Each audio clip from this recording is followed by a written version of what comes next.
जी बेटा, तो कैसे हैं आप? मैं उम्मीद करता हूँ कि आप सब ठीक होंगे।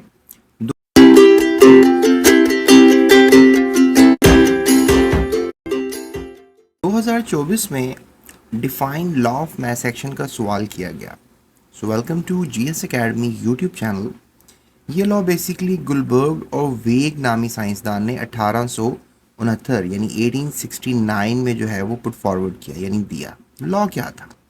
लॉ ये है जो कि 2024 में आपसे पूछा गया, the rate at which a substance reacts, यानी कि if we have a reaction, let's take an example. जैसे ये हमारे पास एक रिएक्शन है और इन दोनों ने आपस में रिएक्ट करना है, तो डेफिनेटली इनके आपस में रिएक्ट करने की कोई ना कोई स्पीड होगी। इसको हम कहते हैं the rate at which substance reacts. ठीक है। So if we just think bit more, is directly proportional to its active mass. अब देखो, डायरेक्टली प्रोपोर्शनल का मतलब ये होगा किसके एक्टिव मास के डायरेक्टली प्रोपोर्शनल है। मतलब इसमें से आ, दोनों ने जब रिएक्शन करना है, एक्टिव मास ही आपस में रिएक्ट करेगा। जैसे बहुत से नान और कबाब आपके सामने हैं, तो कुछ नान और कुछ कबाब ही आप उठाएंगे खाने के लिए। तो जब इन दोनों का रिएक्शन होगा, तो इन दोनों में से कुछ मिकदारें ही आपस में रिएक्ट करेंगी।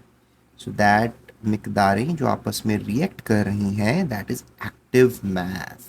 ठीक है, उसको एक्टिव मास कहेंगे। यानी जो एक्टिव मास होगा वही सब्सटेंस रिएक्ट करेगा। And the rate of reaction is directly proportional to the product of the active masses. और अब हम एक और चीज़ की बात करेंगे, रेट ऑफ अ रिएक्शन। ठीक है। अब जब हम इन दोनों की प्रोडक्ट्स लेंगे, यानी कि हाइड्रोजन है, ठीक है, और आयोडीन है फिलहाल, तो इन दोनों की कंसंट्रेशंस का प्रोडक्ट ले लेंगे, यानी इन दोनों को मल्टीप्लाई करना। प्रोडक्ट का मतलब क्या होगा यहाँ पे? आपने ये नहीं सोचना शुरू कर देना ये प्रोडक्ट है। ठीक है, you just don't have to think कि ये प्रोडक्ट है।